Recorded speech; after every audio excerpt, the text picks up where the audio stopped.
আমাদের বাংলাদেশের বিখ্যাত একজন আলেম শাইখুল হাদিস আল্লামা আজিজুর রহমান আজিজুল হক রাহিমাহুল্লাহ তাআলা, বর্তমানে যে একজন নেতা আছে মামুনুল হক সাহেবের বাবা, তো তার দাদা ছিল জমিদার, অনেক বড় লোক ছিল।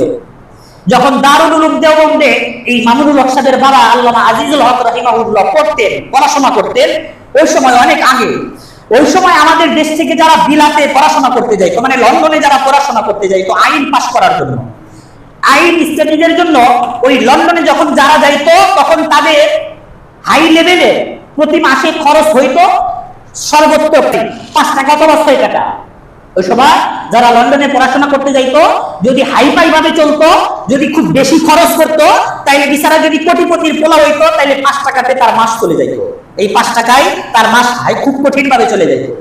তো ওই সময় আল্লামা মামুনুল হক সাহেবের বাবা, তার যিনি বাবা, এই আজিজুল হককে যখন দেওবন্দে পড়াশোনা করতে পাঠাইছে, তখন সে ভাবতেছে, আজিজুল হক রহমতুল্লাহ আলাইহি বাবা, সে ভাবতেছে যে বিলাতে যারা পড়াশোনা করতে যায় এরা তো দুনিয়ার শিক্ষার জন্য যায়, আইন পাস করতে যায় দুনিয়ার শিক্ষার জন্য, যারা লন্ডনে যায় দুনিয়ার শিক্ষার জন্য, যদি তার বাবা যদি তাকে 5 টাকা দিতে পারে, আমি আখিরাতের শিক্ষার জন্য আমার সন্তানকে আমি 10 টাকা দেব।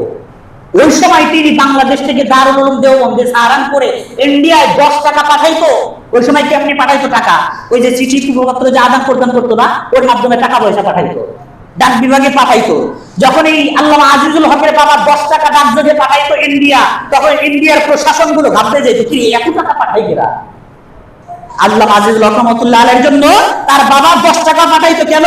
দুনিয়ার শিক্ষার জন্য। দুনিয়ার বড় লোকেরা বিলাতে লন্ডনে আইন পাস করার জন্য তার সন্তানকে মাসে 5 টাকা দেয়, আর আমি আখিরাতের লেখাপড়া করার জন্য কেন 5 টাকা দিব? অর্থ উপরে থাকবে 10 টাকা দিত।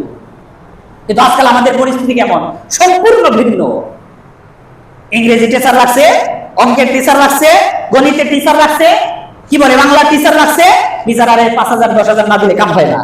এরপরে যখন হুজুরে যখন কোরআন শরীফ পড়ার জন্য মুয়াজ্জিন সাহেব দাওয়াত দেয়, 500 টাকা দেয়, এরপরে কি বলে হুজুররা টাকা দিয়ে কি করবো? আছে না রাই?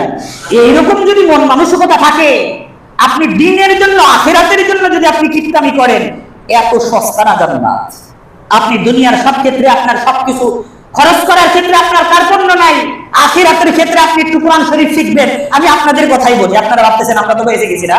এই মসজিদে যখন আমি প্রথম আসি, প্রথম যখন আসি, তখন আমি কোরআন শরীফ শেখার একটা কোর্স চালু করছিলাম, তাই না? আমি ভাবছিলাম যদি আপনারা অংশগ্রহণ করেন, তখন আমি স্বতঃস্ফূর্তভাবেই আমি সময় দেবো আপনাদেরকে কোরআন শেখাবো। প্রথম মনে করেন 100 টাকা ভর্তি নিয়ে, মসজিদের ফান্ডে ছিল টাকাটা, তখন আমরা কি করলাম, ভর্তি করলাম, ছাত্র পড়াইলাম। এরপরে আমি প্রথমে বললাম যে ফ্রি যেগুলো শেখানো হয় সেগুলোর কদর থাকে না, ফ্রি জিনিসের কদর থাকে না, ঠিক না? অনেক মাদ্রাসা আছে ফ্রি শেখায়, ফ্রি খাওয়ায়, সবকিছুই ফ্রি করে, এরপরেও কিছু টাকা পয়সা নেয়, যেন ছাত্ররা মনে না করে ফ্রি পড়াশোনা করি, করলাম নাইলে নাই। ফ্রি জিনিসের কদর থাকে না। এখানে আমি বললাম আপনারা কিছুটা হইলেও মসজিদের ফান্ডে টাকা দেন, কিছু 300-400 টাকা করে আমি একটা ঘোষণা দিয়েছিলাম। এরপর থেকে আর মুরব্বীদের খুঁজে পাওয়া হয় না। হ্যাঁ, খায়া কাম নাই, হুজুরের কোরআন শরীফ বাবা টাকা দেবো, এই হলো পরিস্থিতি। তো এই যে আমাদের পচা চিন্তা ভাবনা, এই পচা ঈমান নিয়ে কি আমরা পরকালে ডান হাতে আমলনামা পাবো? সম্ভব? হাসরের মাঠের দিকে, পরকালের কোন বিষয়ের দিকে গেলে আমাদের পকেট থেকে টাকা বের হয় না, বাম পকেট থেকে একটা ছেঁড়া টাকা বের হয়। আর যখন দুনিয়ার ক্ষেত্রে, আমার ঐশ্বর্যের ক্ষেত্রে আমার প্রেস্টিজ ঠিক থাকবে, আমার এখানে ক্ষমতার বরত্ব থাকবে, সেই ক্ষেত্রে আমার কোনো কার্পণ্য নাই, আমি টাকা পয়সা খরচ করতেছি। ঈমান কি এত সহজ? আল্লাহ বলে এত সহজে তোমাদেরকে জান্নাতে প্রবেশ করাবো না।